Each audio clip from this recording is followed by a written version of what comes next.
viendo su conocimiento y que esto se refleje en los resultados pues, de unos casos clínicos que la voy a plasmar ahora. Entonces, miren, este es un juego didáctico que tenemos que tener en cuenta para que podamos de una u otra manera este, tratar a colación todo lo que pues hemos hecho el domingo pasado o la fecha que nos hemos reunido. Así que lo primero es que yo voy a ser el paciente y por cuestión deliberativa y por cuestión ya como que individual, van a levantar la mano y ustedes van a ir comentando qué fármaco podríamos de pronto utilizar en este paciente y el por qué, ¿ok? El por qué es importantísimo, ¿sí? Ojo, yo soy el paciente, ustedes hablan acerca de el fármaco y el por qué. Muy bien, bien. Lo primero, yo soy un paciente varón de 78 años de edad, ¿sí?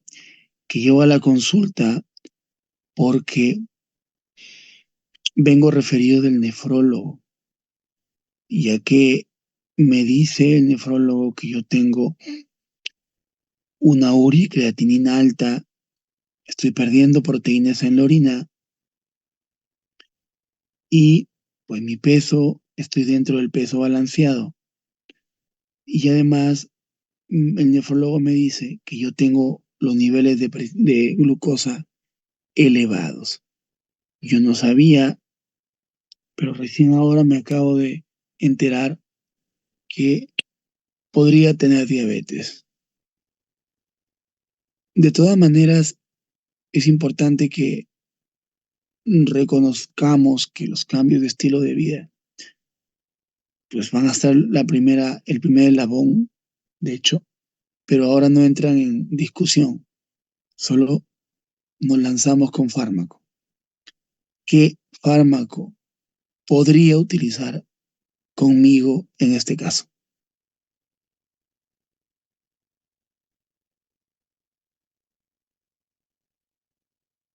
Metformina, doctor. La completa cuando hablan el por qué. No, no, no solamente como que se me ocurre metformina y ya. O sea, ¿por qué? ¿Por qué? Ok, a ver. Doctor, ¿podría indicar, por favor, lo del nefrólogo? No escuché muy bien esa parte. O sea, si es que él le dijo algún Uricreatinina, resultado. urea y creatinina alta y estoy perdiendo proteínas en la orina.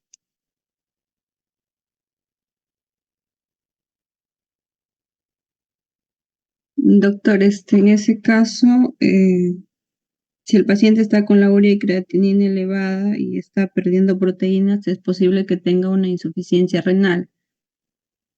Entonces, para dar medicación se tendría que ver la filtración glomerular, porque si es menor a 30, ya en ese caso no se podría dar metformina, pero si la filtración glomerular estuviera mayor a lo que es 30, sí se le puede aplicar aún. Ya, pero todavía no tiene diagnóstico de diabetes. O sea, como que primero tendríamos que hacer diagnóstico de diabetes, ¿no? Vamos a suponer que ya es diabética. Bueno, pues no se olviden, o sea, no voy a dar un medicamento si es que el paciente no tiene la enfermedad. Pues supongamos que ya sea diabética. Bueno, ya. Entonces, ¿qué vamos a hacer con ella? ¿Qué le voy a dar? Metformina, a ver, ¿quién más? Vamos, vamos, muchachos, tenemos un montón de gente aquí. De hecho, son pocos porque deberían haber entrado más.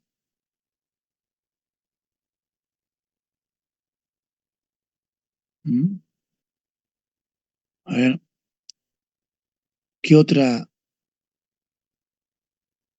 qué otro grupo farmacológico sugieren? Vamos, muchachos. Pregunto yo entonces, ¿quién? A ver. Efraín Tecén. ¿Qué utilizamos ahí?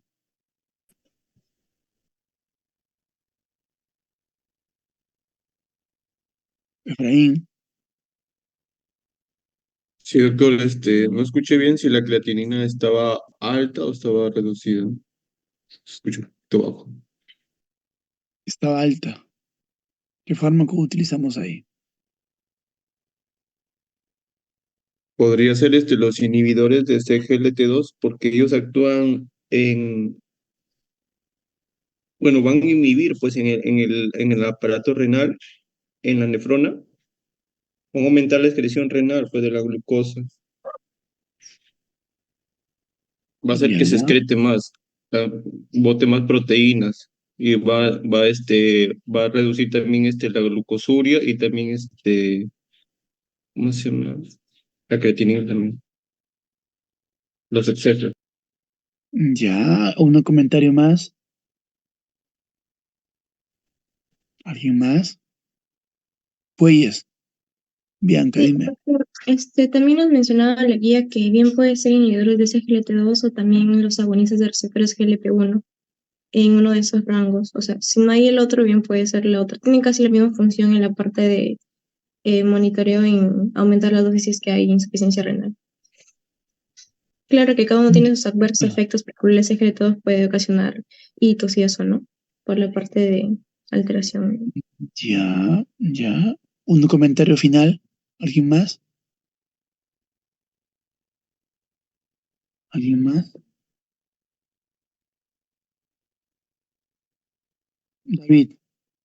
Doctor, en ese caso, pues no, como dice mi compañera, si bien es cierto, es el GLP-1 y el SGLT2, pero también sería importante ver la parte del filtrado glomerular, porque en el caso al menos de los GLP-1, es hasta cuando el paciente tiene menos de 30 en filtración. En cambio, en los SGLT2, eh, si ya es menos de 20 no se podría, pero hay un rango de 10, ¿no?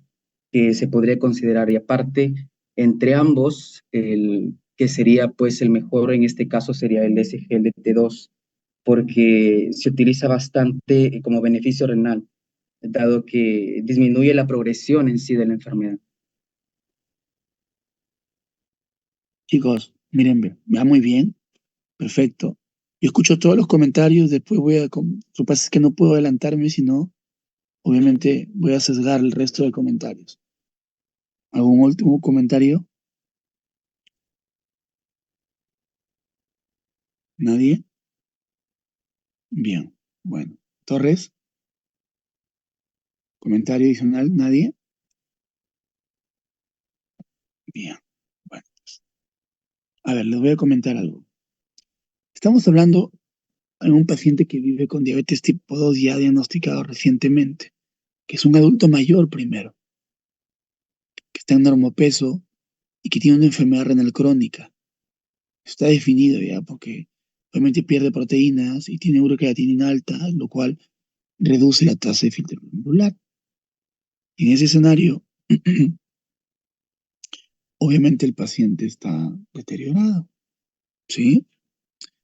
Eh, cabe precisar, cabe señalar que es necesario también que tengan en cuenta que el tratamiento obedece claramente a poder tener medicamentos que puedan ayudar a que no solamente baje la glucosa, sino también a que mejore el desenlace en la enfermedad renal crónica.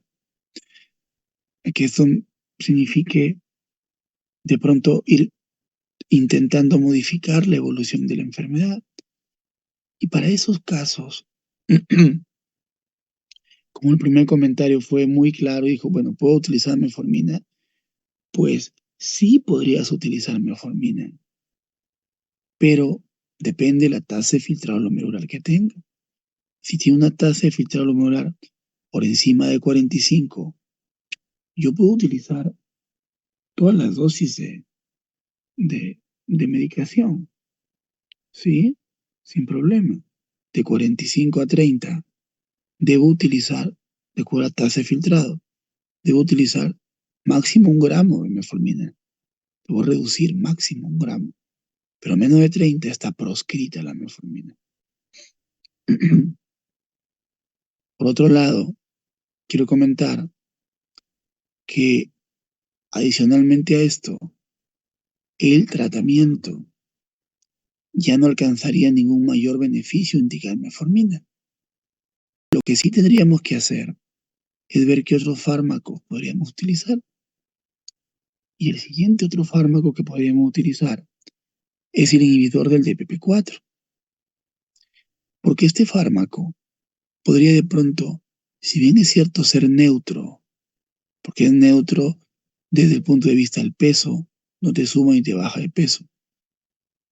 Desde el punto de vista cardiovascular, no te incrementa o te reduce la posibilidad de tener un infarto. Pero también, desde el punto de vista renal, no te suma ni te quita. O sea, ni te aumenta el riesgo ni te protege de que tengas enfermedad renal crónica. Pero sí podrías utilizarlo en escenarios cuando la tasa de filtrado glomerular incluso es más baja que 30. Entonces seguimos en el camino de poder ver qué otros fármacos podríamos utilizar. De hecho, las sulfonilureas aquí ni siquiera calzan.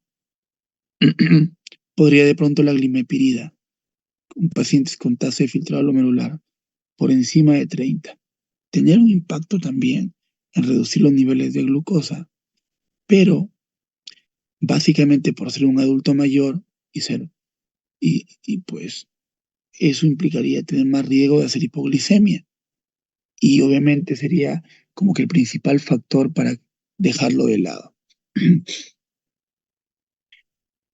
Entonces, luego aparecen otras dos familias terapéuticas, como son los inhibidores de la SGLT2, que de hecho sí estarían dentro de la primera como que línea de tratamiento para estos pacientes, ya que se sabe de que esto no solamente va a bajar los niveles de glucosa, sino también va a reducir la progresión hacia la enfermedad renal crónica.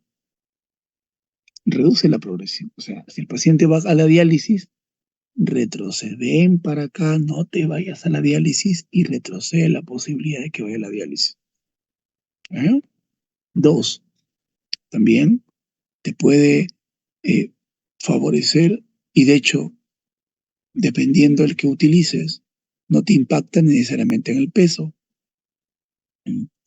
Y además tiene factores pleiotrópicos importantes, como por ejemplo, disminuye la posibilidad de que haga falla cardíaca y si la tienes, reduce la evolución también.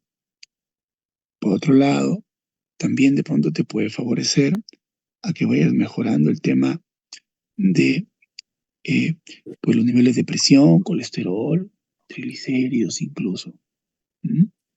Básicamente colesterol, a mediano y largo plazo.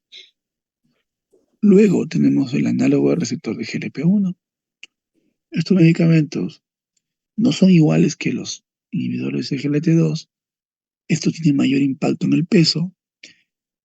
Estos, a diferencia de los anteriores, no tienen tantos estudios que garanticen el impacto a nivel cardiovascular y renal.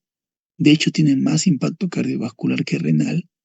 No digo que no los tengan, sino que los estudios no lo han demostrado todavía.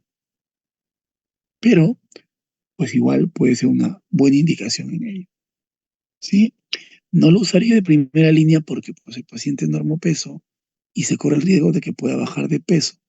Y en ese intento de querer bajar de peso, puedo favorecer la sarcopenia en el paciente. Hasta ahí me estoy dejando entender. Sí, doctor. Perfecto. Entonces, eso claramente tiene que ser un punto en el cual ustedes tienen que estar fijándose realmente que va a ser así. Bien. Entonces, en la cabeza yo tendría la primera opción de utilizar un inhibidor de SGLT2, la segunda inhibidor del DPP-4, la tercera un análogo al receptor GLP-1, cuarta, dependiendo del tasa de filtrado glomerular, metformina, Y la última opción, si es que económicamente, bueno, pues ya ni modo, ¿no? Es las sulfonilureas con la glimepirida, ni siquiera la glibenclamida, en ningún caso, ¿no? Muy bien. Bien, ¿hasta aquí alguna pregunta?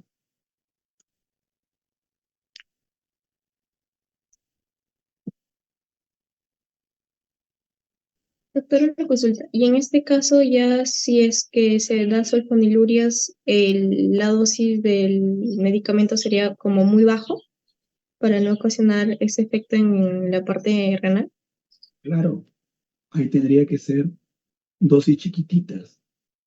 No olviden que la sulfonilurea baja los niveles de glucosa postprandial. Entonces yo podría que indicarle de pronto primero ir viendo glucosa en ayunas y si los niveles de glucosa en ayunas están normales, tendría que hacerle un estudio de un control glicémico y pedirle, por ejemplo, glucositas 2 horas después del, claro, 2 horas después del desayuno, almuerzo y cena. Y claro, obviamente fortaleciendo el tema de las recomendaciones nutricionales y de ejercicio.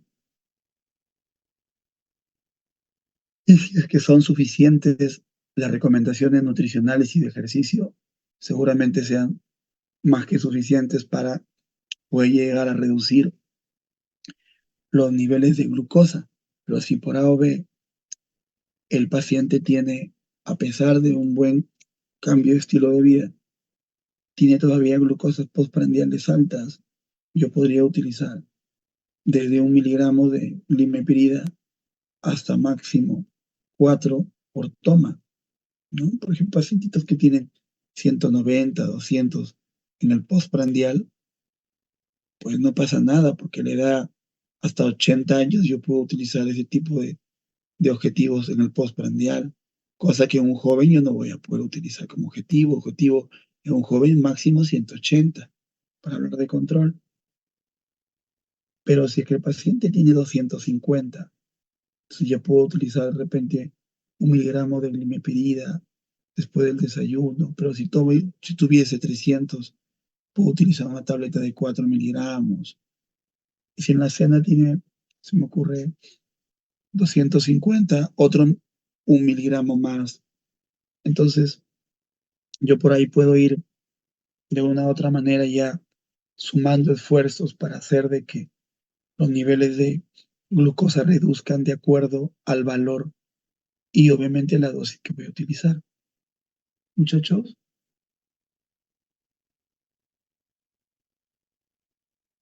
¿está claro? Sí, doctor, gracias. Perfecto. Muy bien. ¿Alguna duda más? Por favor. ¿Alguna inquietud más? ¿No? Doctor, otra consulta. Dígame. En los prediabéticos, si bien es cierto, se indica lo que es la parte de cambio de alimentación, pero vi que también se podría incluir metformina, si es que en caso, o sea, puede estar indicado también. Totalmente preciosa. Puede estar indicada la metformina en prediabetes. Y de hecho es uno de los medicamentos, lo- a decir verdad, uno de los primeros y los únicos que están indicados en prediabetes.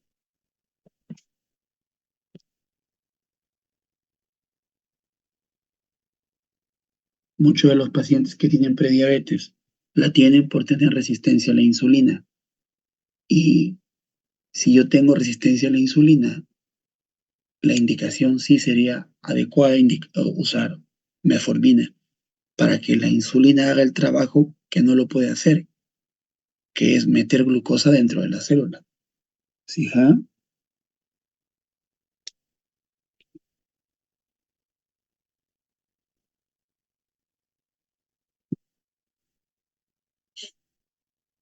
Preguntas, hijos. Por favor, no olviden que esta es la última vez que vamos a hablar de diabetes. Por favor, ya ahorita acabando este rol de preguntas, vamos a empezar a hablar de obesidad.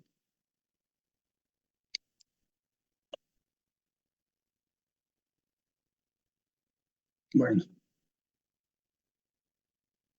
Como no tienen preguntas ya, vamos a empezar a hablar de obesidad. ¿Ok, chicos? Bien. Yo tengo aquí unas diapositivas que me gustaría compartir con ustedes para empezar a hablar de esta enfermedad. De hecho, pues,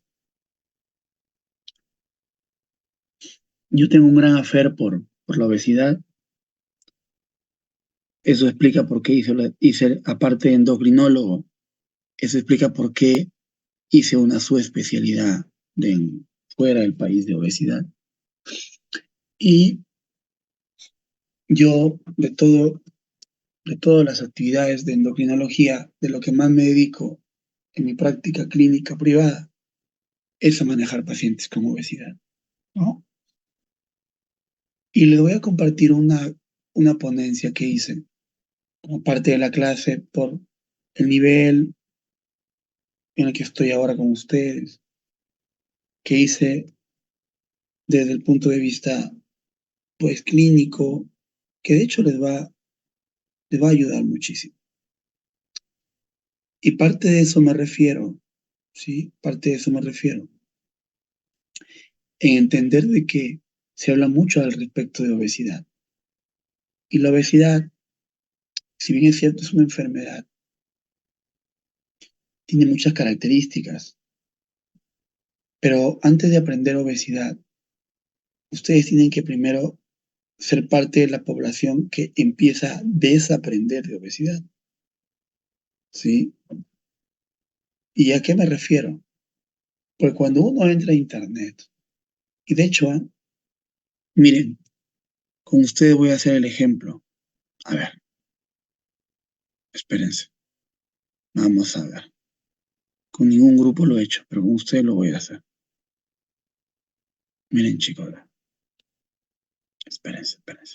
Voy a compartir mi pantalla para que ustedes vean, hijos. Si escuchan, ¿no? Hola, ya está. Sí, A doctor, sí ver, se le escucha. Sí, doctor. ¿qué pasa?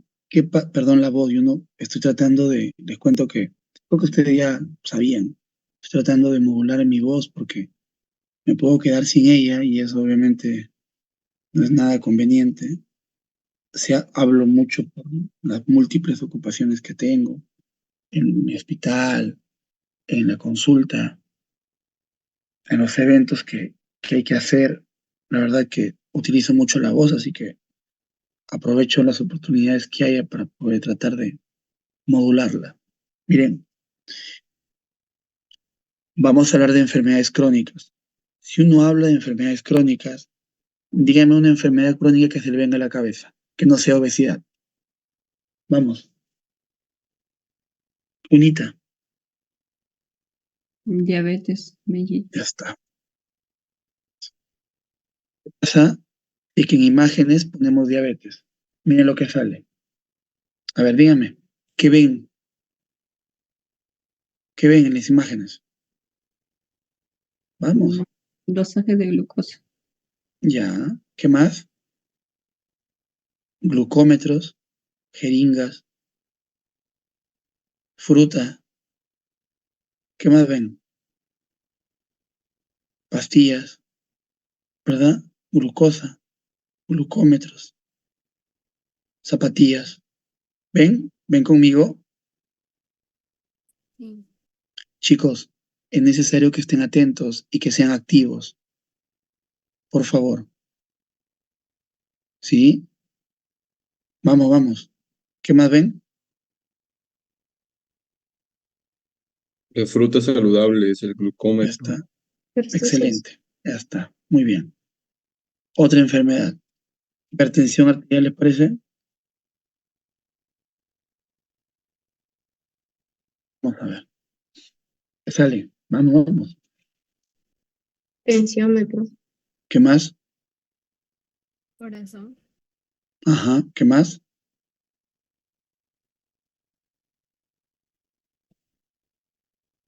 Alimentación. ¿Qué más? Lo último.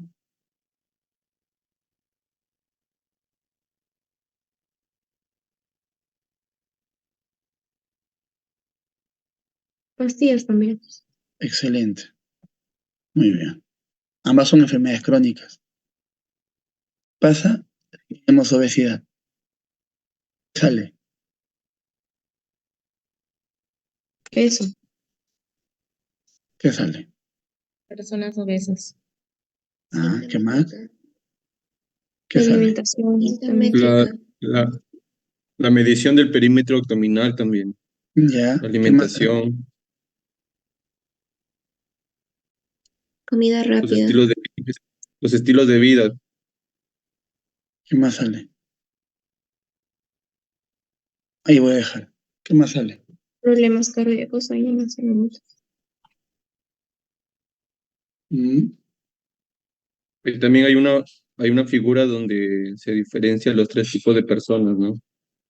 Una persona obesa que ahí se ve en la figurita, en la gráfica, que hay alimentos grasos, una otra donde hay alimentos de vegetariano y el otro es variado, ¿no? Alimentación de frutas con verduras, dicen, ¿no? Y carnes.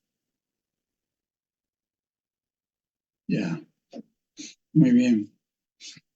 Ujú, ya está. A ver.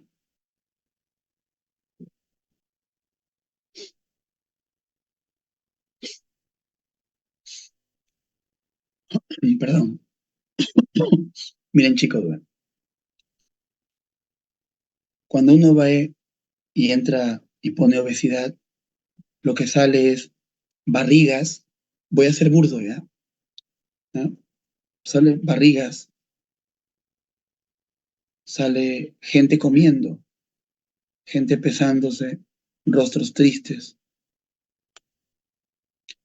perfiles de gente grande, con cuerpos grandes, tocándose el pecho como si fuera un infarto, abdómenes grandes, llenos de grasa, con comida,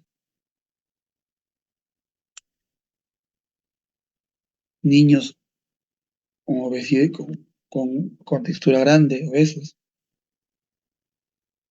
no gustándole la ensalada, alguna vegetal, barrigas, sí, temores a la comida. Ojo, el colegio médico, ¿eh? Miren, barrigas,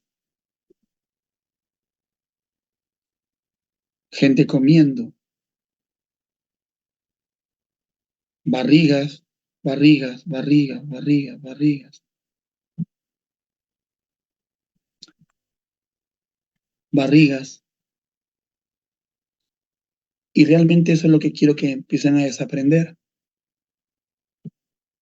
porque la obesidad no son barrigas, hijo.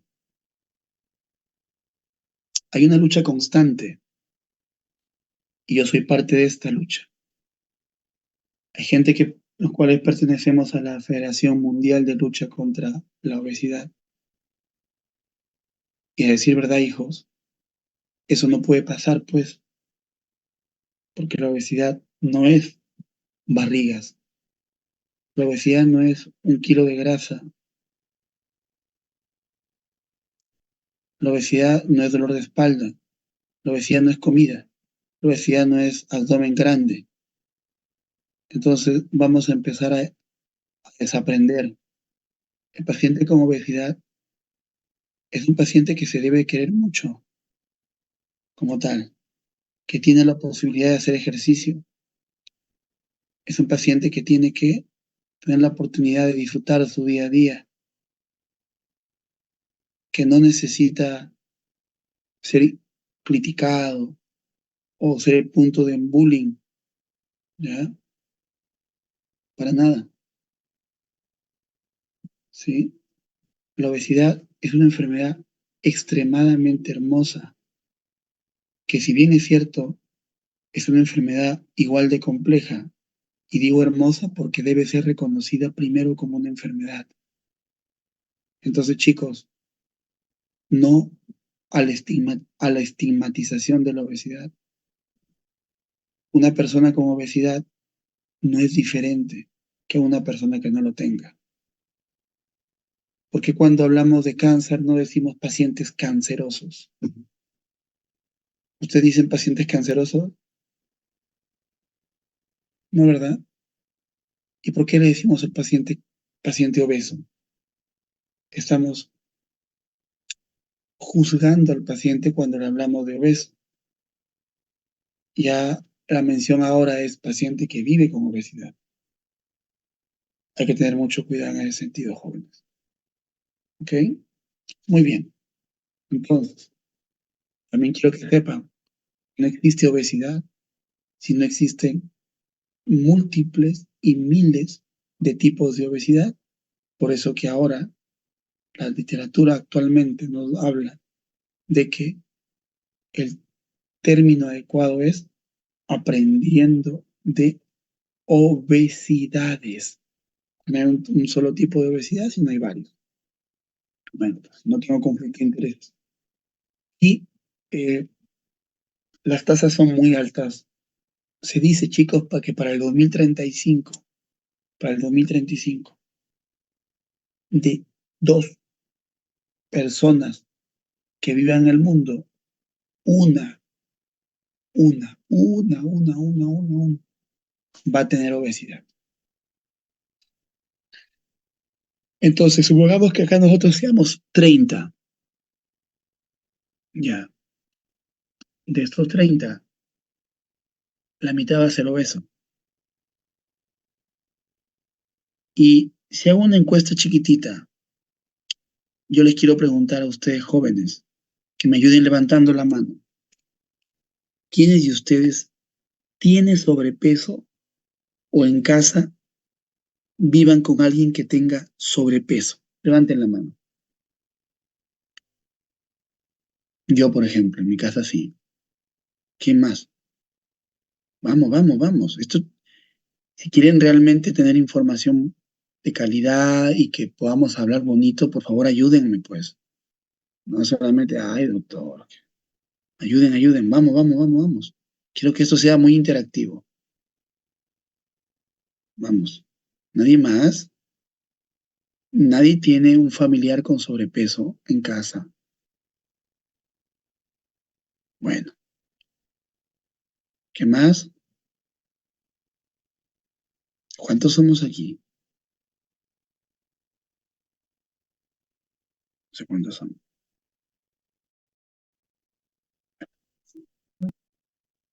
Ahí está. Ya está. Somos 32. 32 participantes.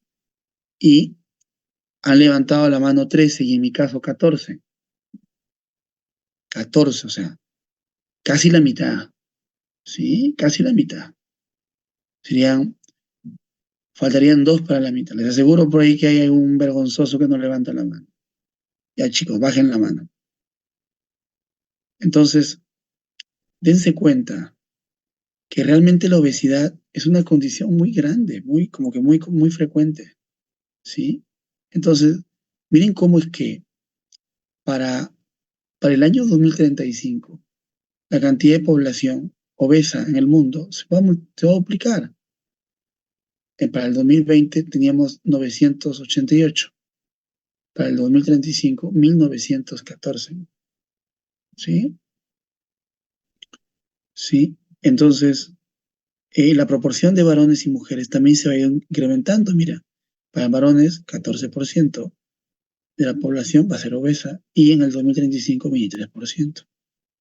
Y mujeres, 18%, y en el 2035, 27%. ¿Qué pasa en el Perú? En el Perú tenemos que no solamente los varones, sino las mujeres, y más las mujeres,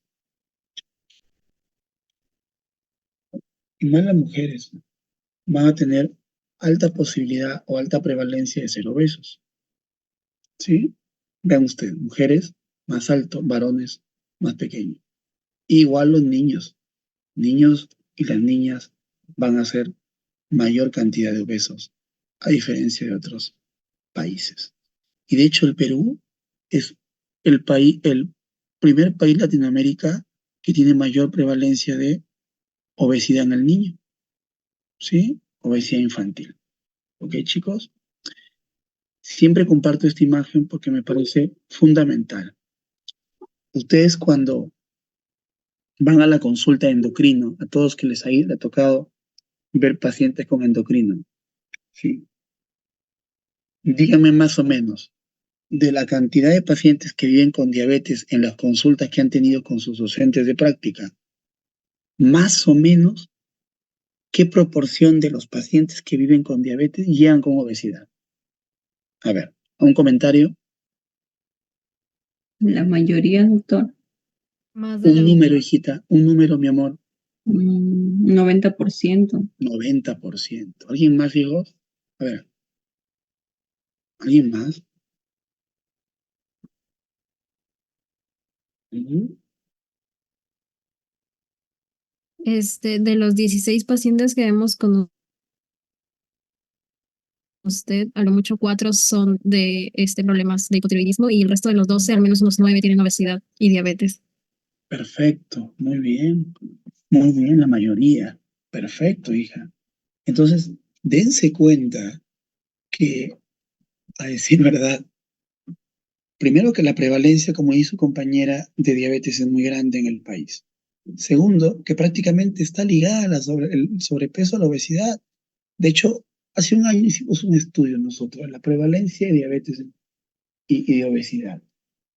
Y créanme que hemos tenido bastantes,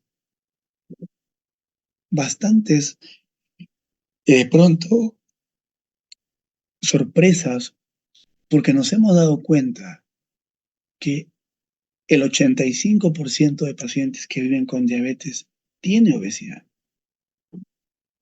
Y como Timothy Garvey nos comenta en la reunión del ADA, que efectivamente hasta el 90% de pacientes que viven con diabetes tienen sobrepeso o obesidad.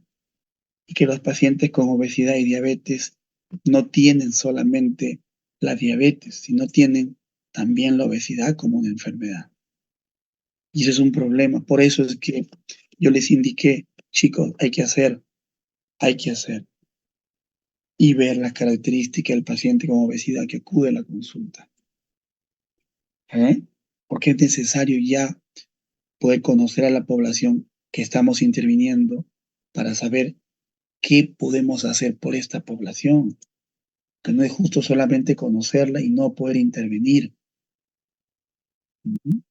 Ambas enfermedades deben ser tratadas con eficacia. Ambas con eficacia. ¿Ok? Entonces, vean ustedes cómo que la obesidad, ¿sí? Es una enfermedad crónica. Y ya que ahora, desde el 2018, ha tenido algún matiz diferente, ya viene teniendo un matiz diferente. Y se sabe de que ahora esta enfermedad ya no se denomina obesidad, sino ahora se llama enfermedad crónica basada en la adiposopatía. ¿Ah? Y eso lo hace más real porque la definición de obesidad no es exceso de peso, la definición de obesidad es exceso de grasa, de masa grasa. ¿Mm? En ese sentido, quiero que se entienda que también la enfermedad es una enfermedad compleja, porque no solamente intervienen factores propios de la genética, también biológicos, ambientales, estilos de vida. No solamente tiene que ver un balance entre el energético entre lo que ingresa y lo que sale, sino también tiene que ver mucho la parte de el ambiente, los factores socioculturales, económicos, estilos de vida y de hecho la genética.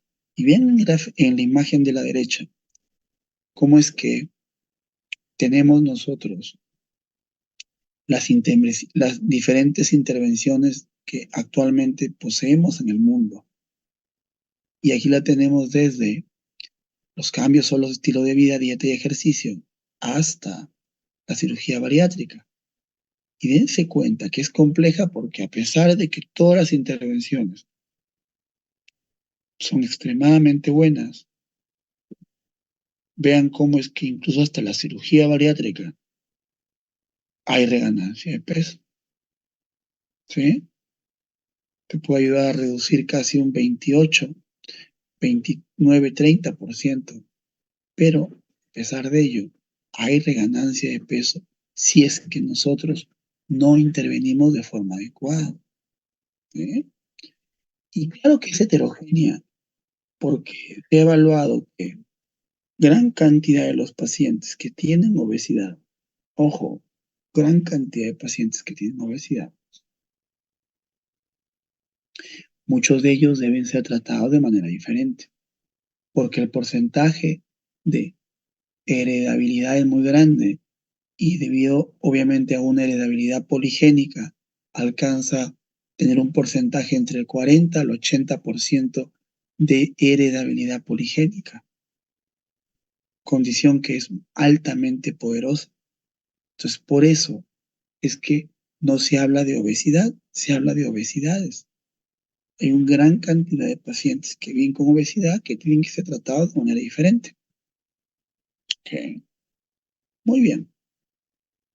En ese sentido, entonces, para tratar la obesidad, yo tengo que tener en cuenta que existen hormonas que van a interactuar en el sistema homeostático y hormonas que van a interactuar en el sistema hedónico, en el núcleo 4 del cerebro, donde van a poder, mediante un equilibrio homeostático, tratar de controlar claramente entre las vías orexigénicas que van a estimular el apetito a nivel central y las vías anorexigénicas que van a controlar la saciedad. Ambas vías tienen que estar en un constante equilibrio y de hecho este equilibrio se tiene que ir sopesando de acuerdo a los resultados que tengamos, pero hormonas como por ejemplo la grelina, hormonas como la lectina, hormonas como el polipéptido YY, la insulina misma, van a deteriorar este equilibrio homeostático, esta homeostasis a nivel central, donde van a empujar, por ejemplo, a incrementar o a reducir el apetito. Y la lectina, por ejemplo, que es una de las hormonas pioneras en esto, se observa cómo es que esta lectina puede ir incrementando de manera considerable, ¿sí? La saciedad e inhibir el apetito.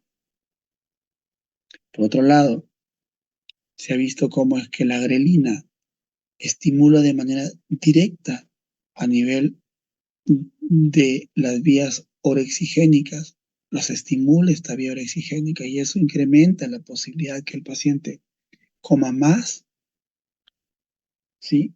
Y obviamente eso implique que hay que aumentar el apetito.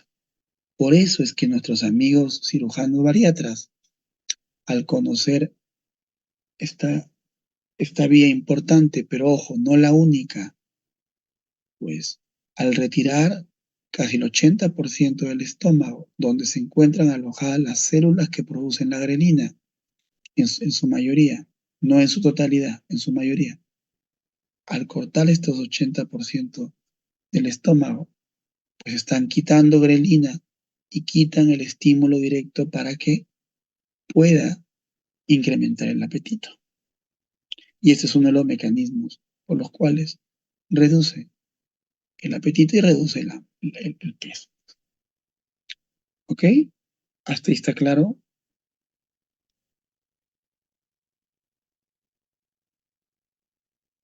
Sí, Sí, doctor.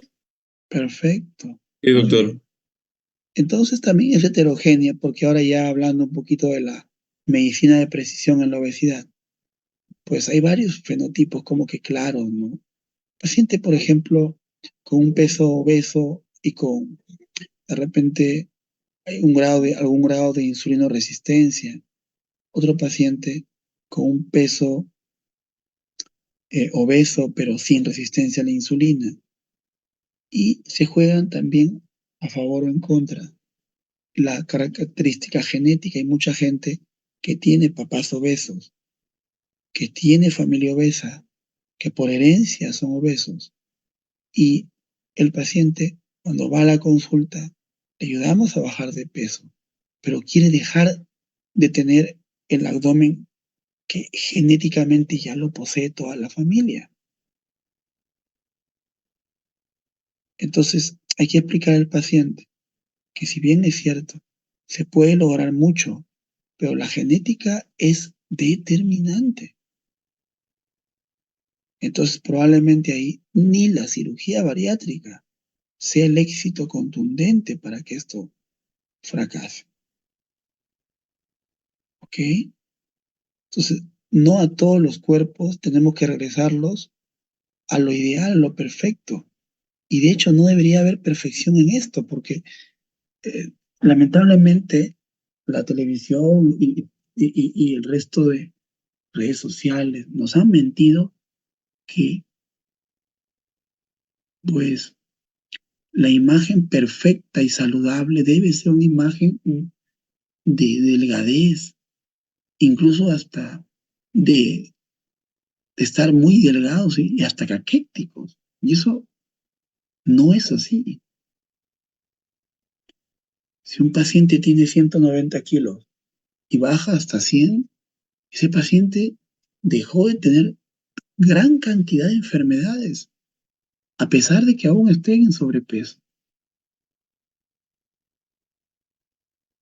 Y si la mayoría de sus familiares son obesos, pues obviamente yo tengo que explicar al paciente.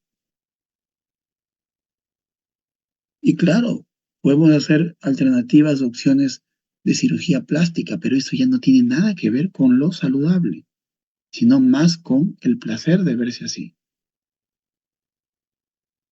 ¿Mm? Con lo estético. Bien. Y esto para ir como que puntualizándolo el estigma, ¿no? El estigma de la obesidad realmente es una aberración que en pleno siglo XXI, pero lo vemos desde los colegios. ¿Quién no ha hecho bullying? ¿O quién no ha recibido bullying? ¿O quién no ha constatado, evidenciado el bullying? Todos creo, ¿no? Sí. Se caracteriza el estigma en la obesidad por opiniones y acciones prejuiciosas, estereotipadas, discriminatorias hacia las personas con obesidad, alimentadas por ideas inexactas sobre las causas de la enfermedad. ¿Sí? Es importante que ustedes lo tengan en cuenta. Y causas y consecuencias del estigma, claramente. Causas y consecuencias clarísimas del estigma. ¿Sí? Y una de ellas es, sin lugar a dudas, las políticas, las opciones industrializadas, como causas importantes que contribuyen, por ejemplo, la televisión, los influencers de las redes sociales, ¿sí? Incluso hay acciones legales, hay países, por ejemplo, que creen que la obesidad es realmente una, una enfermedad discapacitante. De hecho, en varios países, por ejemplo, Brasil, México, en sus metros tienen asientos doble XL.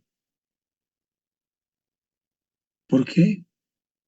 Porque obviamente están tratando de decir que por la igualdad de derechos el paciente necesita tener esta, esta facilidad de poder movilizarse como tal. De una u otra manera, me parece justo, pero creo que se está consintiendo una enfermedad. Creo que se está normalizando una enfermedad. Es como que si se normalizara la diabetes, ¿sí? Y hubiera presentaciones de Coca-Cola para diabéticos. ¿Se imaginan ustedes? Coca-Cola para diabéticos o, o una sal para hipertensos Así se están haciendo las cosas ahora, chicos. ¿Se imaginan? ¿Mm? ¿Qué opinan al respecto? ¿Mm? Y las causas son terribles, emocionales. La mayoría de pacientes que llegan a la consulta son estigmatizados. En el trabajo se burlan de ellos. En la universidad se burlan de ellos. Hay gente que se toma la libertad de opinar acerca de su peso sin que haya recibido ningún permiso, como si el paciente no supiera que tiene exceso de peso. Empiezan a hablarle, oye, ya deja de comer, baja de peso, ¿no? Como si el paciente no supiera qué tiene que hacer. Y otra de las cosas que me llama la atención es que hay mucha gente que cree que el hecho de querer comer o tener ansiedad por comer, y esto lo conversaba en la consulta ayer con un colega que es mi paciente, que sufre o vive con obesidad. El colega me decía, yo me siento ya cansado, desesperado, porque cada vez percibo que incluso los pacientes se burlan de mi peso. Entonces yo le decía, ¿no? Usted, colega, que ve pacientes con COVID o que vio pacientes con COVID, ¿qué síntomas tuvieron? Un momento, por favor.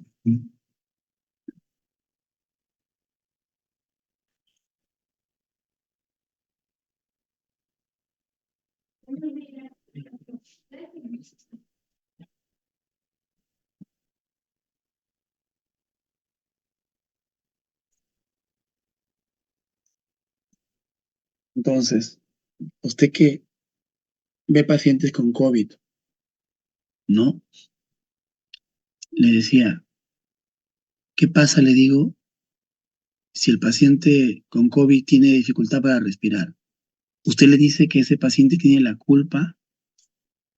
¿Tiene la culpa? ¿Qué opinan ustedes? ¿Usted le puede decir a un paciente con COVID, usted es el culpable de tener dificultad para respirar? No. No, ¿verdad?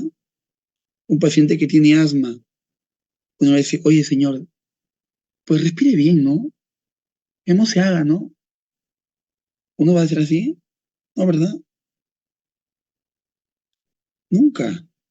¿Y para qué un paciente con obesidad tenemos que nosotros ponerle fea cara y poder pretender que él tiene la culpa de tener ansiedad por comer?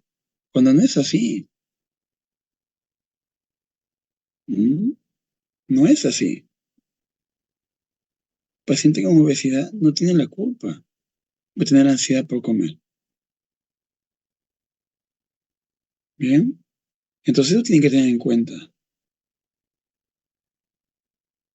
Y eso es importante que ustedes lo tengan en cuenta, chicos, porque es la mejor manera de entender que el paciente tiene que dejar ese peso de lado,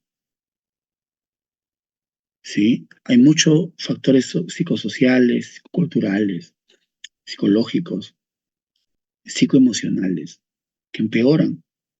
De hecho, ya está descrito que los pacientes con obesidad tienen menores oportunidades laborales de ascender en un trabajo y de recibir mejores salarios que un paciente que no lo es, a pesar de que el paciente que vive con obesidad puede ser más capaz.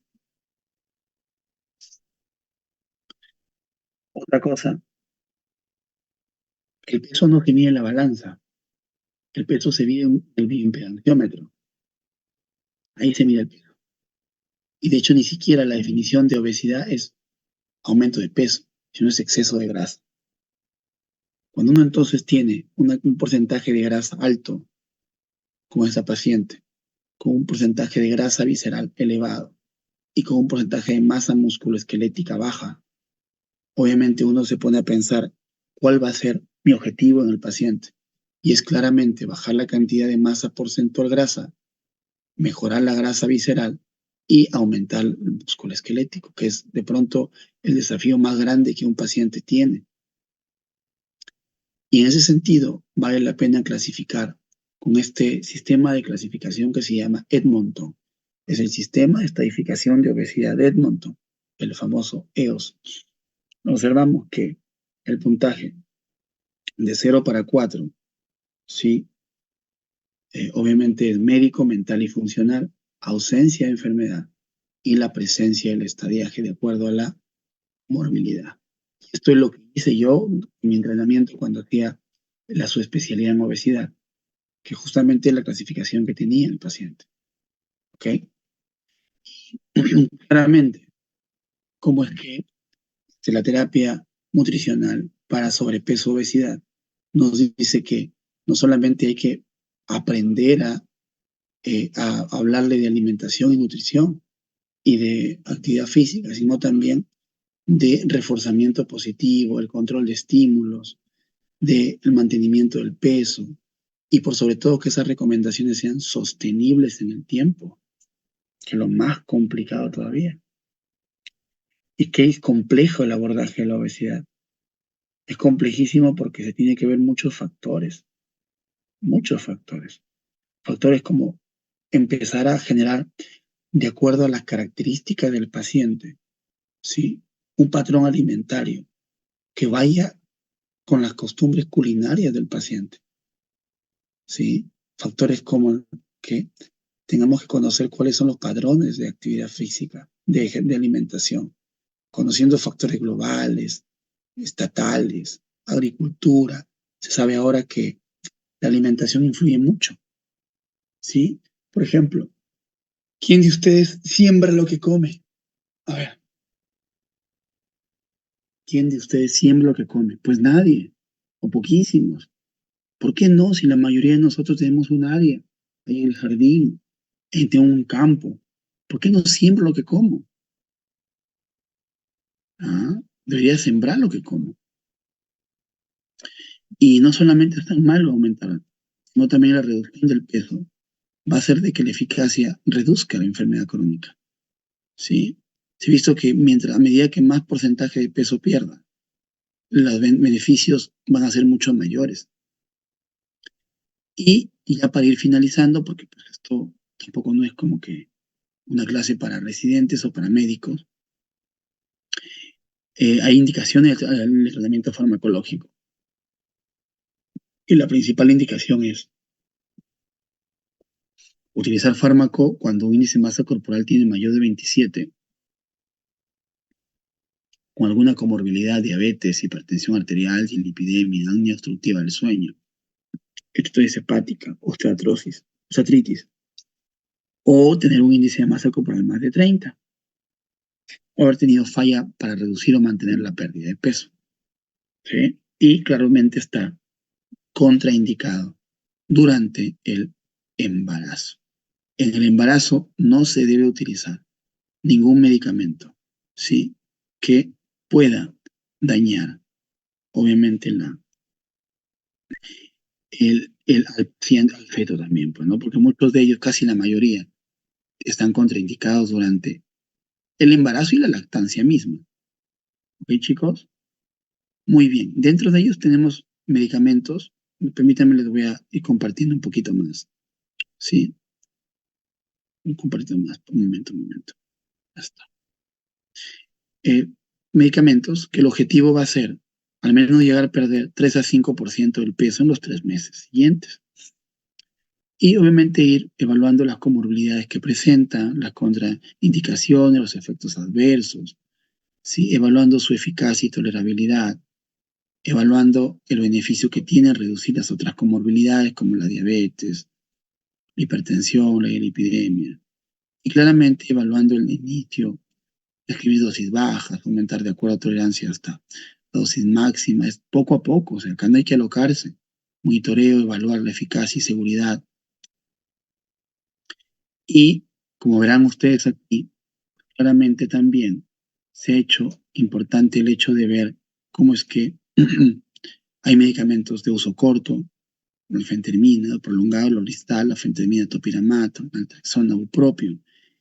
Y el orlistat, por ejemplo, que es uno de los medicamentos que actúa a nivel gastrointestinal, que solo se utiliza para pacientes que consumen gran cantidad de grasa, no para todos. Ojo, no para todos. ¿Sí? Es importante que tengan que tener en cuenta. Fentermina, topiramato, ¿sí? Que utiliza para pacientes que tienen ya el comer el comer emocional, ¿sí? Comen mucho, pican a cada rato. Aquellos que tienen además ansiedad, pues, o son pues, adictos al cigarro, pueden utilizar incluso naltrexona propio. Y aquellos básicamente que tienen un perímetro abdominal incrementado, exceso de grasa, con menos eficacia para el comer emocional, tenemos al liraglutide, a la semaglutide, ¿no? Son medicamentos entonces que se utilizan para el manejo de la obesidad. ¿Ok, muchachos? Y básicamente el Orlistat, pues dentro de los efectos adversos tienen la malabsorción, la esteatoarrea, la flatulencias, ¿sí? Y esos son medicamentos que de pronto tienen efectos adversos como que muy copiosos. Tal es así que las guías hablan de que el tratamiento debe ser 3 tabletas al día. Sin embargo, pues la verdad, ni siquiera 2 a veces son tolerables, porque es muy, o sea, tiene mucho efecto adverso, te produce gran cantidad de esteatorrea, o sea, moja las heces con grasa, ¿sí? Eso es importante que se tengan que tener en cuenta, chicos. Y eso obviamente a veces es un problema porque el paciente puede estar en la calle y necesite tener obviamente la presencia de hacer deposiciones y moja la truza, moja la ropa, el pantalón mismo. Entonces eso realmente es muy incómodo para el paciente. Chicos, muy bien. Preguntas, dudas, inquietudes. Chicos. Vamos, Robert. Doctor, buen día, ¿me escucha? Sí te escucho, hijo. Sí, doctor, usted refería hace un momento los tratamientos más que nada en las pacientes con obesidad y también mencionó un poco las contraindicaciones hacia las embarazadas. Doctor, siempre se habla de que una de las complicaciones justamente a pretérmino o a término en pacientes gestantes con complicaciones de diabetes y sobrepeso que se suelen ver en los establecimientos de salud, suelen tener a veces en algunos casos mal pronóstico o tratamientos de mucho cuidado. Doctor, en este caso, yo tengo una gestante con sobrepeso y obesidad. ¿Qué es lo que me Ya. recomendaría yo hacer para poder tratar esta gestante? Más que nada, si llega a urgencias.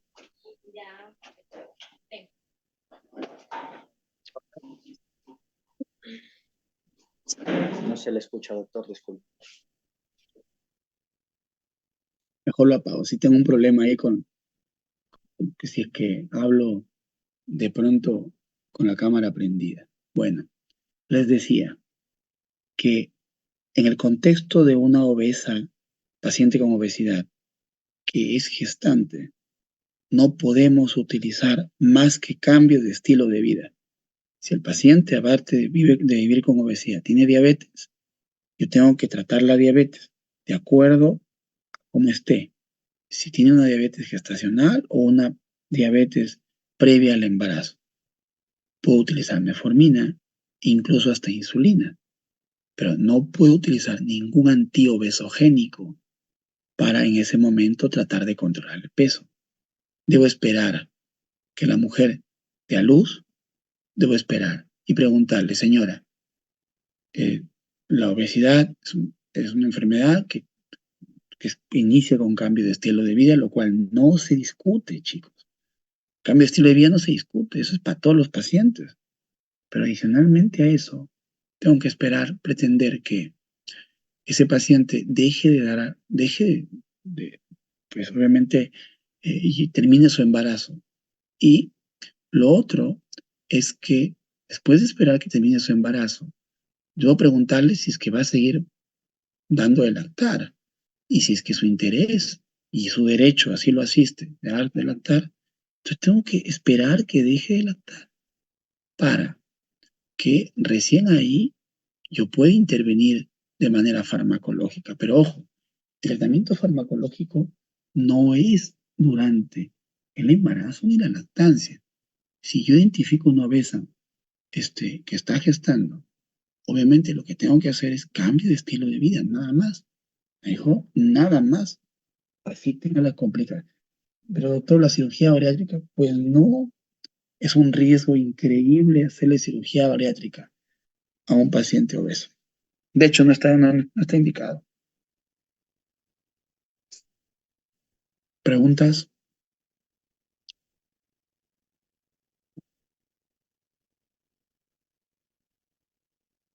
Ena.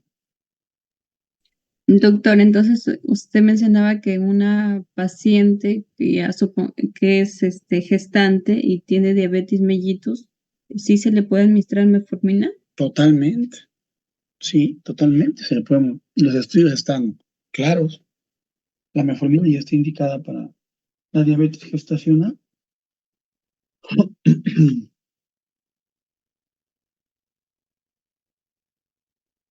Bien, chicos. Perfecto. Ha sido un gusto. Vayan a tomar su desayuno. Con esto terminamos todos los temas de la primera parte del curso y viene un examen. Ya nos estamos poniendo de acuerdo con sus compañeros y luego de esto ya las clases van a ser presenciales. Te voy a pedir nada más que se junten en un grupo para poder hacer la clase presencial para todos juntos, chicos. ¿Ok? Muy bien. Ha sido un gusto. Que tengan un buen domingo, jóvenes. Hasta la próxima oportunidad, jóvenes. Gracias, doctor.